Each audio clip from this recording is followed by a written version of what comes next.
Hi, Mark Robertson back here with my book, Carrying Lawn Chairs, Youth Sports and Other Parental Mindsets. I've been going over a chapter each session and talking about that chapter, giving a brief synopsis of it. And of course, you can get the book on Amazon. It's $2.99 electronic version, just under $10 for the actual paperback. The chapter today is called Empty Fields.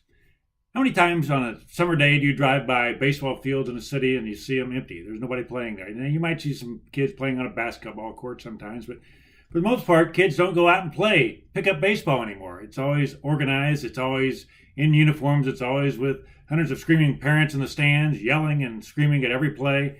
But kids just don't seem to go play pickup ball anymore. I remember when I was a kid, we'd go play a game called Indian ball. You could play with just a couple people.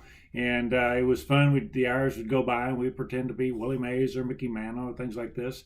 But these days, there's not much pretend. There's not much things like that. It's all organized. Kids have to be here, there, and everywhere. At a certain time, they got to be in their uniforms and playing baseball with coaches and parents and umpires and everybody else there involved in the situation. And in my opinion, it's not a good deal. I was a number of months back, I was with my nephews and we were playing some pickup baseball at a field like this. And it's amazing how many times you can go by these fields. We played at a normal one, but you go to these other ones and they're locked during the day.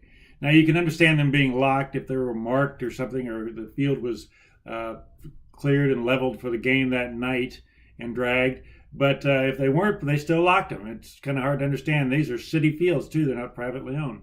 But I guess today with all the lawsuits and everything, they're worried about that. But my point is, they don't think it's a normal thing for kids just to go play pickup ball. It should only be open when organized sports are happening. So it's kind of a mindset of society. As a matter of fact, I was playing in one of these fields that wasn't locked with my nephews a while back.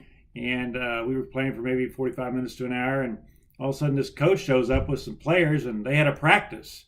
And he asked what we were doing. We said we're just playing some pickup baseball. And he had a confused look on his face. He really couldn't understand what I was talking about. I mean, why would you be doing this? You're not on a team. You're just here having some fun playing some baseball. It was kind of a eye-opening experience that he would be even confused on what we were doing. We're just there having some fun, playing some pickup baseball, just because we wanted to be there and just because it was fun to do. We didn't have a practice. We didn't have an organized game. There weren't people in the stands. We were just having a good time. And so it's way out of the range of a lot of people's thinking this day that this can still happen. But to me, that's where it's at. Pickup games, that's authentic play. That's what it's all about. Forget the organized sports, at least till age 10, maybe even 12. And just the kids should go out and have some fun and enjoy life, learn about the wonders of life. They do that on their own, experiencing natural play and authentic play. And that's where it's at, not in organized youth sports.